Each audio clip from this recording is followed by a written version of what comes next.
Hello friends, कैसे हो आप लोग। तो चलिए स्टार्ट करते हैं फिर से एक बार मिनिमल चेंज डिजीज से। नेफ्रोटिक सिंड्रोम में जो मोस्ट कॉमन कॉज होता है चिल्ड्रन में नेफ्रोटिक सिंड्रोम का मोस्ट कॉमन कॉज होता है वो हमारे पास मिनिमल चेंज डिजीज होता है। मैंने और भी चीजें बताई थी। अगर आप बोलो एडल्ट्स में क्या होता है, तो एडल्ट्स में जो फोकल सेगमेंटल ग्लोमेरुलर स्क्लेरोसिस होता है, और जो एल्डरली पॉपुलेशन होता है, एल्डरली पॉपुलेशन में मेम्ब्रेनस ग्लोमेरुलोपैथी होती है। ठीक है, तो ये हमें याद करना है। क्या क्या पढ़ेंगे इसमें, डेफिनेशन के बारे में जानेंगे, इटियोलॉजी का मतलब होता है कॉजेज, और पैथोजेनेसिस मतलब हाउ द डिजीज प्रोग्रेस, कैसे होती है ये डिजीज, है ना। वो देखना है। मॉर्फोलॉजी में हम देखेंगे कि वो किडनी को जब आप देखोगे ग्रॉस में, आंखों से देखोगे तो कैसी दिखेगी, और माइक्रोस्कोप से देखो तो कैसी दिखेगी। माइक्रोस्कोप में हमारे पास लाइट माइक्रोस्कोप आता है, इलेक्ट्रॉन माइक्रोस्कोप आता है, इलेक्ट्रॉन से देखेंगे, और इम्यूनोफ्लोरेसेंट माइक्रोस्कोप से देखेंगे। तो ये मैं बता रहा हूँ कि कैसे पेपर में हमें लिखना है आंसर। अगर ये लॉन्ग क्वेश्चन में आता है, शॉर्ट क्वेश्चन में आता है तो शॉर्ट क्वेश्चन में कोई ना कोई एक चीज वो पूछेगा, पैथोजेनेसिस पूछेगा, कॉजेज या पैथोजेनेसिस पूछेगा, मॉर्फोलॉजी पूछ लेगा, तो वो चीज लिखनी है। ठीक है, क्लिनिकल फीचर्स थोड़ा सा हम देखेंगे जो ज्यादा जरूरी नहीं है, लेकिन फिर भी आपको पता होना चाहिए। अब सबसे पहला क्वेश्चन ये है कि इसको मिनिमल चेंज डिजीज क्यों बोला जाता है। तो मिनिमल चेंज डिजीज जो वर्ड्स है ना, वो उसके आए हैं लाइट माइक्रोस्कोप के अपीयरेंस से। लाइट माइक्रोस्कोप में जब आप देखोगे ना, माइक्रोस्कोप में जब आप देखोगे तो आपको कुछ भी चेंज मतलब कोई चेंज नहीं दिखेगा, नॉर्मल दिखेगा सब कुछ। इसीलिए इसमें हमने बोला कि मिनिमल चेंज, कोई बहुत ज्यादा चेंज नहीं दिख रहा है। फिर आप देखोगे इलेक्ट्रॉन माइक्रोस्कोप में देखोगे, तो इलेक्ट्रॉन माइक्रोस्कोप में हमें दिखेगा कि फूड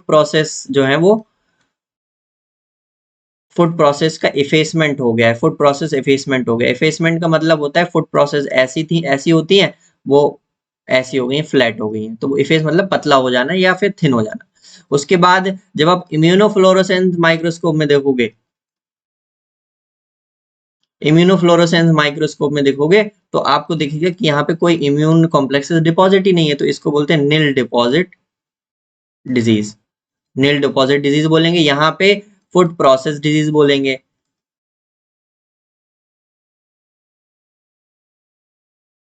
ठीक है, और इसको एक और बोला जाता है पोडोसाइटोपैथी, क्योंकि food process, loss of food processes in podocytes में होता है, तो उसको हम बोलेंगे पोडोसाइटोपैथी। वही मैंने लिखा हुआ है, ये मैंने शॉर्ट में बता दिया। तो एक बार हाइलाइटर की मदद से देख लें। Minimal change is a condition in which nephrotic syndrome is accompanied by no apparent change in glomeruli by light microscopy से हमें कुछ भी नहीं दिखता है। जब आप अ, जब आप कुछ उसके और अदर सिनोनिम्स हैं, जैसे कि लिपॉइड नेक्रोसिस में, लिपॉइड नेक्रोसिस कब बोलते हैं, जब आप उसकी ट्यूब्यूल्स देखोगे लाइट माइक्रोस्कोप से, जब आप उसकी ट्यूब्यूल्स देखोगे तो आपको फैटी चेंजेस मिलेंगे, तो उसको हमने बोला लिपिड नेफ्रोसिस।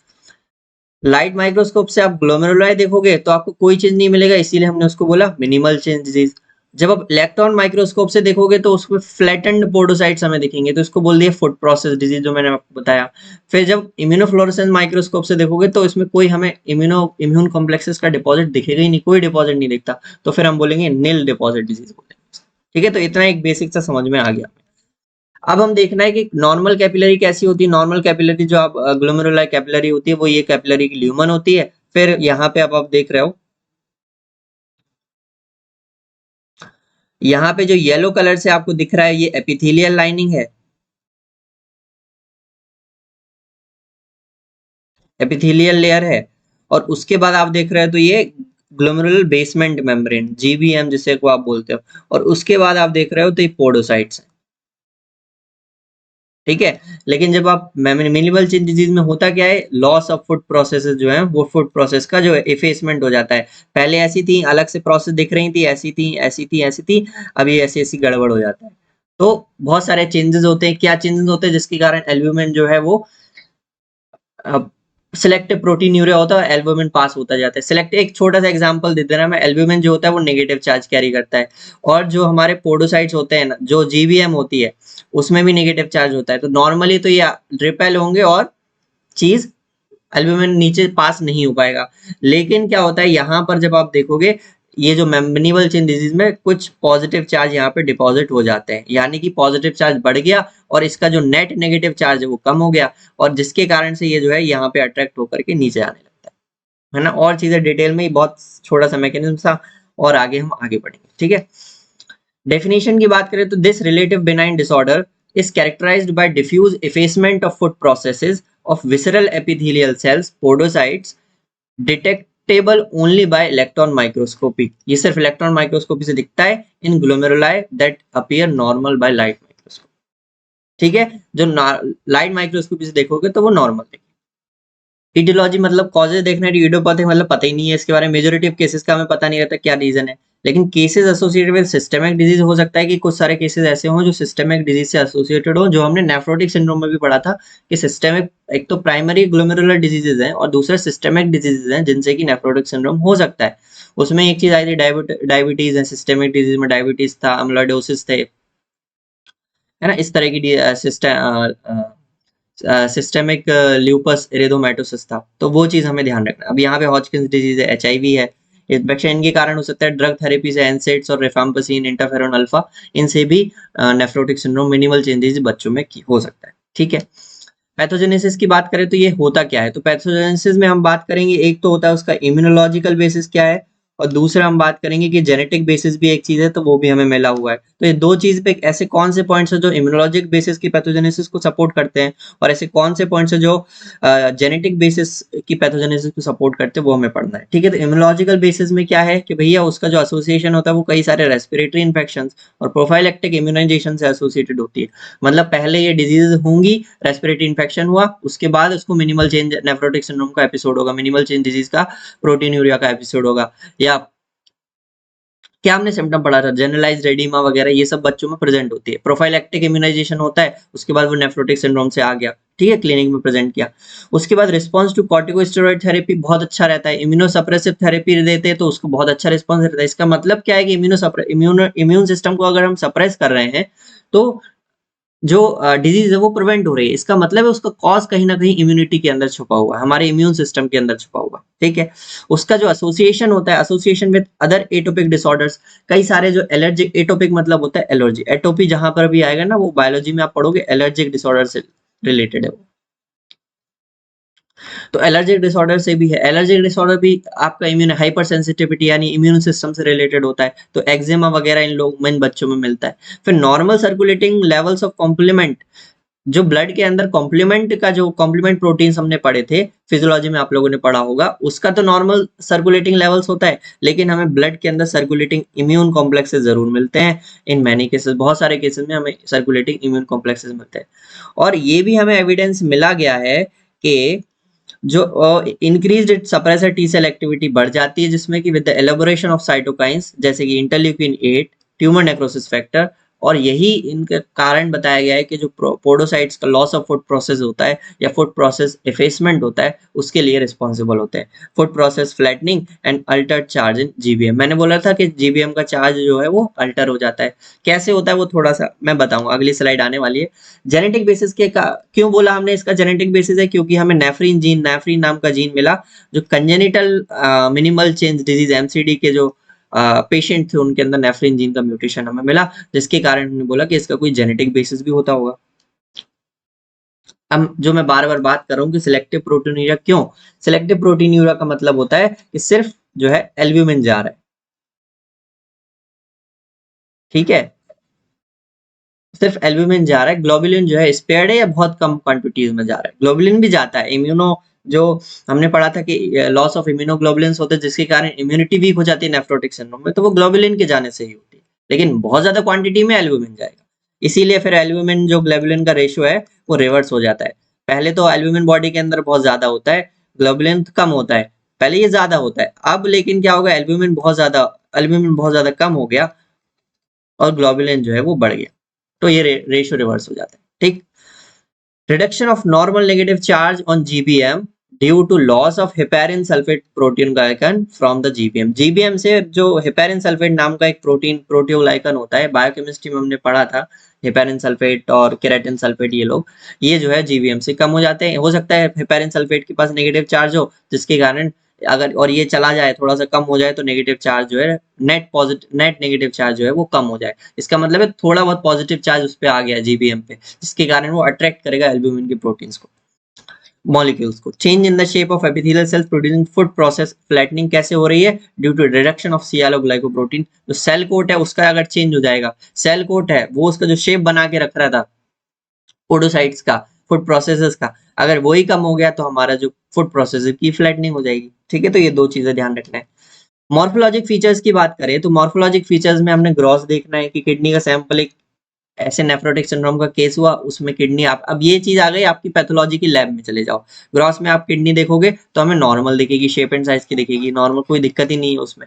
लेकिन जब आप माइक्रोस्कोपी में देखोगे तो कई सारी चीजें हमें दिखेंगी। लाइट माइक्रोस्कोप में कुछ अलग दिखेगा, इलेक्ट्रॉन माइक्रोस्कोपी में कुछ अलग दिखेगा, इम्यूनोफ्लोरेसेंस माइक्रोस्कोपी में कुछ अलग दिखेगा। ठीक है, लाइट माइक्रोस्कोप में जो देखेगा उसके बेसिस पे हमने इसका नाम क्या रख दिया था, उसके बेसिस पे हमने इसका नाम रख दिया था minimal change disease. Electron microscope में हमने बोला था फुट प्रोसेस डिजीज बोल दिया था, और इम्यूनोफ्लोरेसेंस के बारे में हमने क्या बोला था, नील डिपॉजिट डिजीज बोल दिया था। ठीक है, तो ये चार तीन अलग अलग माइक्रोस्कोप से देखने पर जो अलग अलग चीजें हमें दिखाई दी, उस बेसिस पे हमने इस डिजीज का नाम रखा था। आया समझ में? यहाँ तक क्लियर है? आगे बढ़े।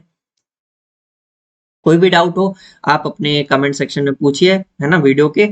और कुछ टॉपिक्स जो आपको लग रहे हैं वो भी आप बताते जाइए, कई सारे बच्चों ने सजेस्ट किया है, मैं उन पे काम कर रहा हूँ। और इसके नोट्स भी हम प्रोवाइड कर देंगे। ठीक है, आखिरी में पूरा नेफ्रोटिक सिंड्रोम, पूरी किडनी का एक साथ नोट्स आपको मिल जाए। नेफ्रोटिक सिंड्रोम में कई सारी चीजें आती है ना, उसकी कॉजेज वगैरह, तो वो एक पीडीएफ में हम देंगे। अब माइक्रोस्कोपी पढ़ने वाले हैं हम, उससे पहले हमें पूरा ग्लोमेरुलर का स्पेस स्ट्रक्चर पता होना चाहिए। ठीक है, तो वो चीज ध्यान रखते हैं, एक बार फटाक से रिवीजन कर लो, पढ़ा हुआ होगा लेकिन फिर भी।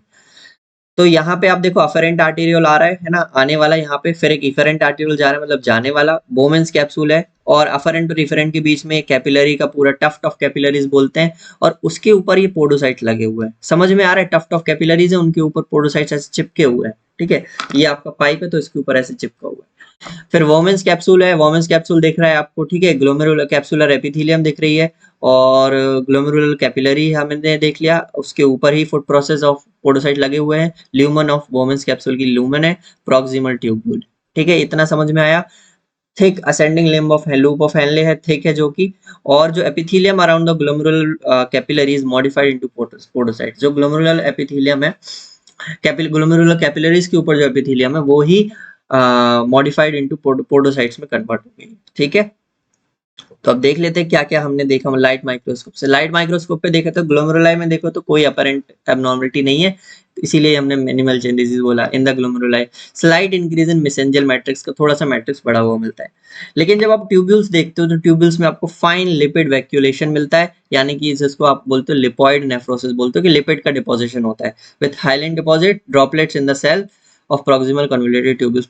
पीसीटी में आपको हाइलाइन ड्रॉपलेट्स मिलेंगी और presence of fine lipid vacuolations मिलेंगे, लिपिड मॉलिक्यूल्स, लिपिड के वैक्यूल्स मिलेंगे। ठीक है, इंटरस्टिशियम देखोगे तो थोड़ा सी एडिमा आपको इंटरस्टिशियम में मिल सकती है। ब्लड वेजल्स में देखोगे तो कोई सिग्निफिकेंट चेंज हमें नहीं मिलता। ठीक है, तो लाइट माइक्रोस्कोप में देख लिया, ग्लोमेरुलाई देख लिया, वापस से आओ ग्लोमेरुलाई देख लिया हमने। ठीक है, ये पूरा ग्लोमेरुलाई देख लिया। फिर आपने इसकी ब्लड वेजल्स को देखा, वहां पर भी कोई अपरेंट एबनॉर्मलिटी हमें नहीं मिली। हमने ट्यूब्यूल्स देखे तो हमें ट्यूब्यूल्स में क्या मिला, लिपिड वैक्यूलाइजेशन मिला और हाइलाइन डिपॉजिट्स मिले।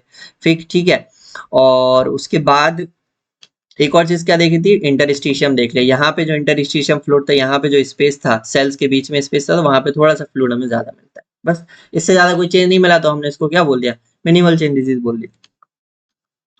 इलेक्ट्रॉन माइक्रोस्कोप पे आ जाओ। इलेक्ट्रॉन माइक्रोस्कोप ये ऐसा दिखता है। ठीक है, मस्त कंप्यूटर पे बैठ करके देखा जाता है, ये पूरा इलेक्ट्रॉन ट्रांसमिशन और ये सब होता है, वो फिजिक्स में पढ़ा है अपन ने। ठीक है, diffuse flattening of food processes, food process की फ्लैटनिंग हुई of the visceral epithelial cells podocytes, hence the name food process disease और पोडोसाइटोपैथी। मैंने आपको शुरुआत में बताया था, इसको फूड प्रोसेस डिजीज बोलते हैं या फिर पोडोसाइटोपैथी बोलते हैं। No deposits are seen in the GBM normal, और कोई डिपॉजिट्स हमें नहीं मिलते। यहाँ पे डिपॉजिट्स की बात करें तो कोई डिपॉजिट नहीं मिलता, जो है वो थोड़ा सा एबनॉर्मल हो जाता है, जो पोडोसाइट्स है वो एबनॉर्मल हो जाते हैं, फ्लैट हो जाते हैं, और जीबीएम जो है बिल्कुल नॉर्मल दिखती है। जीबीएम होता क्या है, ग्लोमेरुलर बेसमेंट मेम्ब्रेन। ठीक है, इम्यूनोफ्लोरेसेंस की बात करें तो हमें इम्यूनोफ्लोरेसेंस में हम कॉम्प्लेक्स डिपॉजिट्स की बात, इम्यून कॉम्प्लेक्स डिपॉजिट्स अगर होते हैं कि नहीं होते, ये पता लगाने के लिए कोई डिपॉजिट हमें नहीं मिलता ऑफ कॉम्प्लीमेंट और इम्यूनोग्लोबुलिन आर रिकॉग्नाइज, कोई नहीं मिलता, इसीलिए इसको बोलते हैं नील डिपॉजिट डिजीज। ठीक है, कॉम्प्लीमेंट हमें नॉर्मल लेवल्स मिलेगा ब्लड के अंदर, लेकिन इम्यून कॉम्प्लेक्सेस जो मिलेंगे ब्लड के अंदर, हो सकता है मिले, हमें काफी सारी केसेस में मिलते हैं। ठीक है,